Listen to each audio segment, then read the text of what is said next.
I liked him, I just knew, okay, no, he does not deserve my good evening. I'm a Texas girl, call me Love Fine Pony. Wanna reach me, better show me where the damn money. I ain't fucking for no check, you hoes be too funny. Wishing he could, but he can't get shit from me. Yeah, I got an attitude, body slim, I'm bad and rude. Telling niggas know it's mood, you can learn a thing or two.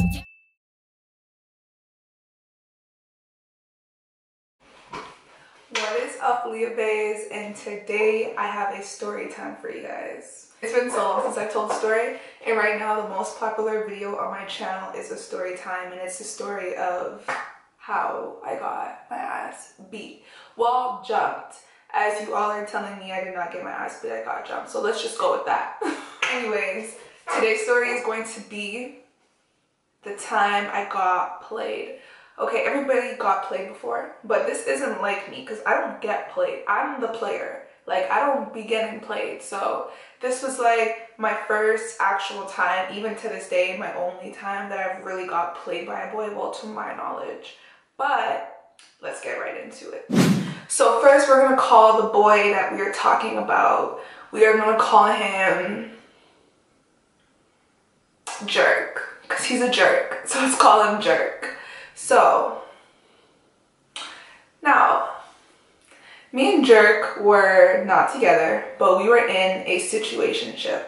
So let's say I was in grade 12 or grade 11, maybe the ending of grade 11 going into grade 12. That's when I was like fucking with this guy.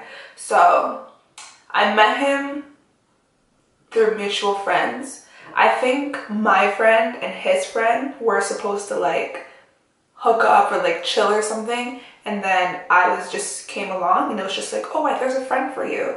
And like, to be honest, when I first seen him, I was like, hey, he's not all that cute, but I guess like he had a really good personality, so like he kind of grew on me. But from the first day I even met him, I should have took this as a red flag because he was all over me. And like, I know like boys are like that, but I don't know, I feel like that's kind of like a turn off, because why are you like as all over me, I mean like literally like trying to like act like I'm his girlfriend. Like, that's weird. Like, that shows that he meets girls on the first day and already he's like, give me her, I want some. But yeah, so whatever. Ignore that red flag. Throughout the story, you guys are going to see how much red flags my stupid 17/18-year-old ass just completely ignored. Not 18. Whoa, not 18, because I was just 18 last year. This was like 2 years ago. But yeah, my 17-year-old ass, this is the stupid shit I was doing. So whatever, he was all over me that day, but I kind of just met him, so I was just like, no, stop. Like, you know, I'm not really the type of girl to just like fuck with a nigga on the first like time I like meet him or whatever, especially not him, because I wasn't even attracted to him like that. But whatever. So that day, I think we like gave them like lap dances or something, you know, being a little freaky deaky, and that was it. So that day goes and we move on. So this is like the ending of the school year, around like June 26th or 24th or whatever. And then we get into the summer. So he would hit me up all the time, and like we would talk on the phone, and like we had like amazing chemistry, and like he would basically tell me that he just doesn't think that he's ever liked a girl this much, and he's so attracted to me, and blah blah blah blah blah blah. So that day I was like, okay, so now I'm starting to think like, maybe I can actually fuck with this guy. Like, you know, I'm starting to really fall in love with his personality, so I'm like, okay, like, why not fuck with him, you know? So then it goes a day, then second red flag. So when I met him, he had like this like old like kind of like Android phone, and I was telling him like, hey, like I'm selling my iPhone, like I'm getting a new iPhone, and he was like, hey, like I'll buy it off of you. So listen, so our plan was to meet at the mall. The mall, I live in Brampton, the mall was like across the fucking like city, not even in my city, in Mississauga. He tells me, oh, let's meet at like Square One. Cool, whatever. So the plan was, because I don't really go on a road like that, and I don't even know really anything about this mall, how to get there, how to get home, none of that. Plus it was a Sunday, so you know, like buses, I don't know if that's how it is where you are, but where I am, buses don't really run on Sundays like that. Like they'll probably stop running at about like 7. So if you have somewhere to be, you have somewhere to be now. So that's basically what it was. So whatever, I So I pick up my new phone and I'm on my way to go sell him this phone, and we go to the mall together, obviously to like chill, whatever, hang out as well. Even though, like, I don't know, I feel like you should never mix business with pleasure, but I kind of did that here and I learned from it. So anyways, I get to the mall, and for some reason, like, he got there so much earlier than me, and I feel bad about that. He was like walking around the mall for like 2-3 hours before I got there, and I felt so bad. So whatever, when I finally got there, I was like, wow, like, I'm sorry, blah blah blah. And like, considering you've been here for 2 to 3 hours, this is what pissed me off. I get there and I'm expecting to do this exchange. Here's your phone, here's my money. And he's like, oh, I haven't took the money out yet. So you're trying to tell me that you were calling me, oh, where are you, I'm bored, blah blah, and like, you didn't think, hey, let me get her money out. Anyways, whatever. So I'm like, hey, whatever. So we get to the bank now in the mall, and somehow he has like some sort of limit of $10 a day. Anyways, he couldn't give me the money that day, but I still let him take the phone because, like, whatever, I didn't really care too much, but I just trusted that he would send me the money because, like, I'm dealing with this guy, so why would he not, you know? Whatever.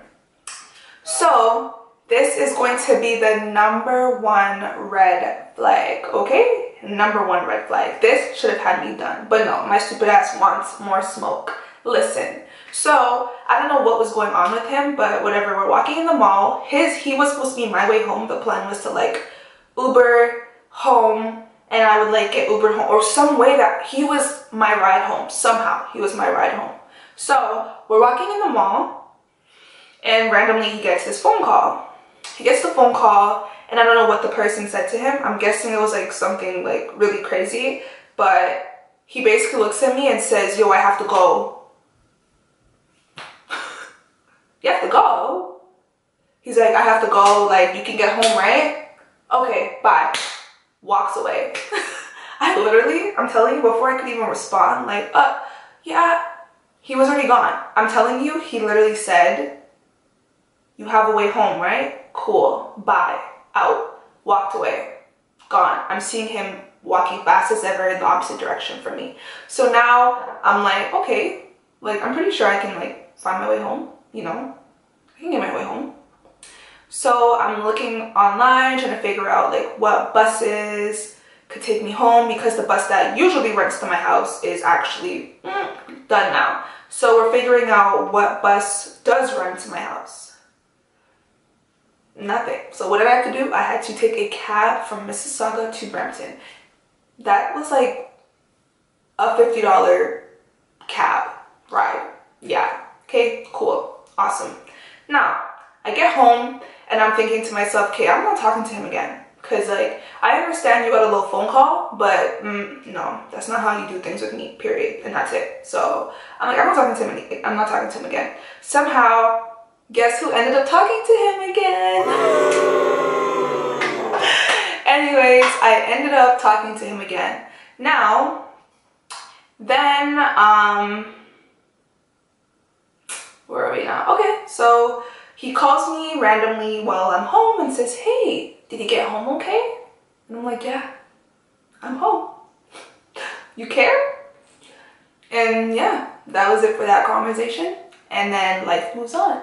So I could go on and on of different events that shows how toxic of a person he was, but we're just gonna get straight to where he played me. So throughout these long ass months, he would do this thing where he'd pop up in my life, talk to me for a bit, make me feel cute, and then disappear. And when I say disappear, I mean, you know, okay, let's say you haven't spoken to somebody for a really long time. As soon as you feel that moment where it's like, if I don't talk to this person again, it's like, we just don't talk anymore. You know, that like, it's at that point where like, you feel like, okay, I should probably hit that person up because I haven't spoken to them in a long time. That's when he would hit me up, and he's supposed to be the person I'm dealing with. Anyways, so I always promised myself that I would just like stop talking to him. And because I wouldn't hear from him for a while, I'll think, okay, like I'm finally out of this, like I don't talk to him anymore. And then he'd pop up again and find a way to pop up again and again and again. And the other thing was, he didn't even go to my school, so it was pretty easy for me. And then somehow he was like best friends with guys that went to my school, so he was like always there. So it'd be like, okay, hey, and then the toxic bullshit would start again. So whatever. So fast forward to this like trip that we all the seniors, like everyone in grade 12, we all went to this like trip where there was no parents, no rules, no regulations, and I was like, and it was like all these different schools, and he happened to be in the same hotel as me. So automatically I'm thinking like, okay, like this is perfect. We finally get to like, you know, have time together. He's gonna be my husband. We are going to have 5 children, one named Ben, Billy, Lucy, Kelly, and Michael. Anyways, so that's what I'm thinking, but clearly he had another motive. Now I haven't spoken to him in about 3 to 4 weeks now, and then we go on the trip. So my plan was to play hard to get and kind of just like ignore him and like see him beg for me and whatever else, because it was such a toxic thing that we had. It was like the only time I could get him to notice me is if I was talking to somebody else, or if I was like, if somebody told him something about me, or that was the only time that he would like pay attention to me. And those were the boys that I was into.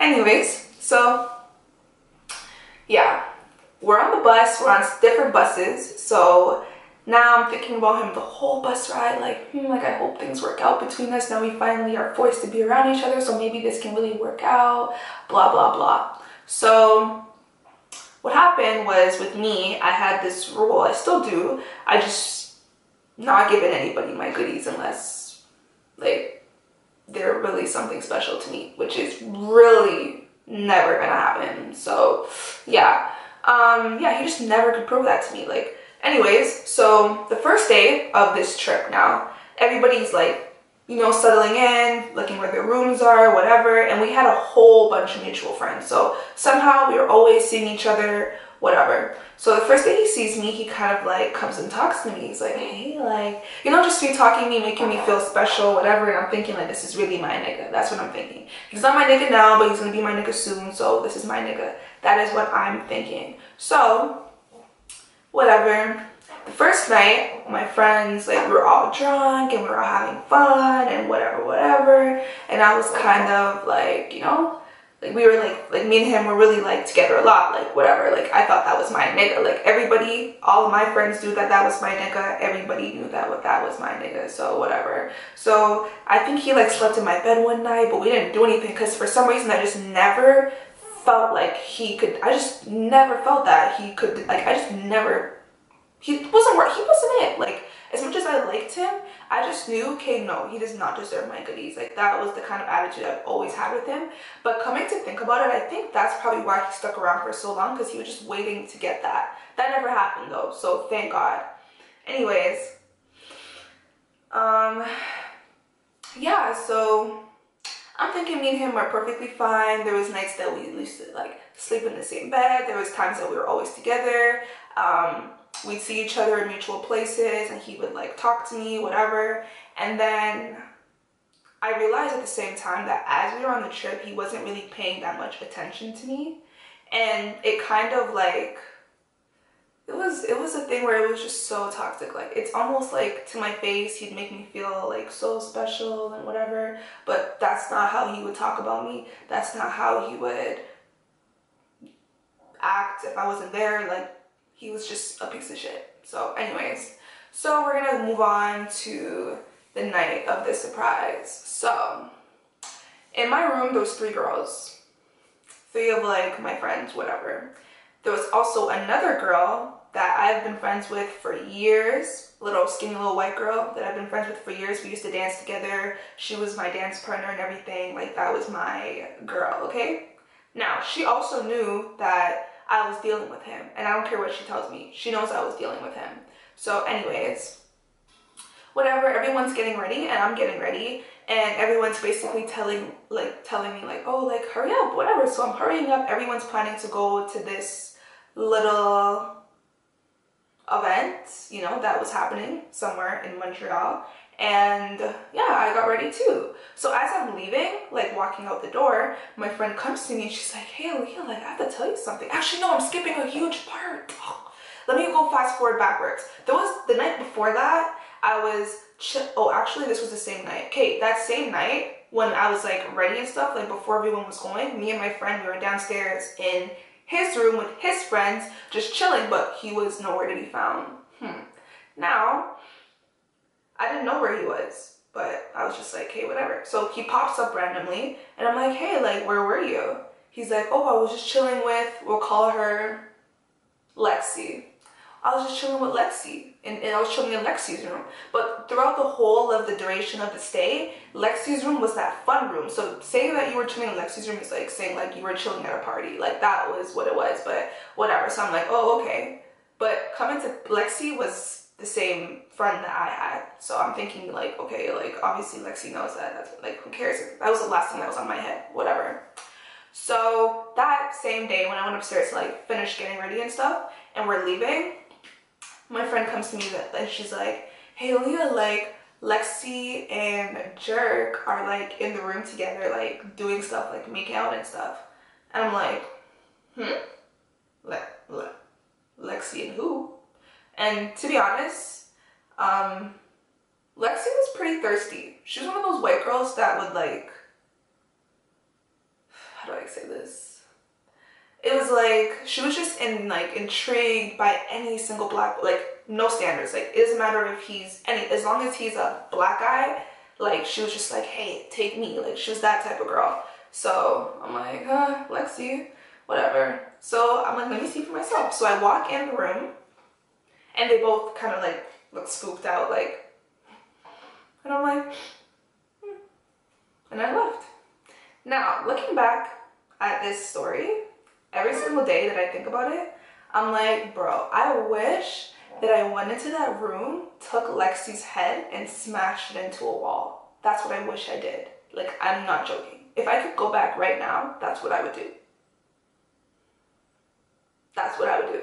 Anyways, so Lexi is all spooked out, Jerk's all spooked out, and at this point, I'm done. So one thing with me, that's the one thing I don't deal with. I don't care if we're dating. If you're dealing with me and you like me and I like you and that's the type of thing that you're telling me, if I found out that you're out here, that's not running with me at all because I'm too pretty for that. I'm sorry. Throughout that whole trip, there was plenty of boys that were trying to speak to me, but that was just not my motive. Clearly it's yours, so goodbye. That was it for him.